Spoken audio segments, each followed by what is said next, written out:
Maayong buntag mga kasama, advance Merry Christmas December 1st nagad Radwan Maisel. Ug mga kasama ani ata karon sa Budbud Calderon ding Bunawan, Davao City kay laing beneficiary na usab ang makadawat sa ato ang solar radio transistor karong buntaga mga kasama. Sige ma'am, unsay kompletong pangalan? Hazel Cobrado, Si Ma'am Hazel. Pila edad ni Ma'am Hazel? 21 years old. Okay ma'am, di na mo lang anon, kay ituno lang na mo sa imuha ang dala na to nga solar radio transistor. Nagikan sa One Radio campaign sa RMN Foundation. Dawata ma'am. Ayan, unsay ikasulti nga nung importante para radyo nang ginahanglan din mo radyo sa inyong pamilya.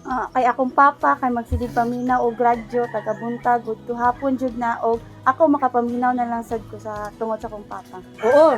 So dakong influence ang iyang papa nung ating paminawan pod og radyo.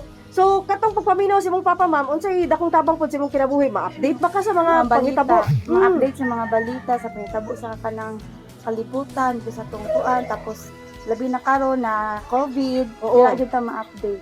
Oo. Nag-eskwela pa ba ka ma'am? Wala na. Oo, pero nakaplano mag-eskwela. Oo.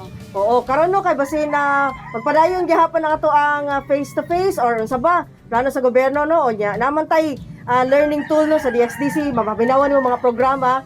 Ma-update pod mo sa imong pamilya labo na ikaw no nag-eskwela pa man pud ka nakaplano mag-eskwela og balik. Mission accomplished mga kasama. Radwan Maisel, kauban si Radwan Joel Veray, kini si Radwan Aimee Ginita, Tatak RMN.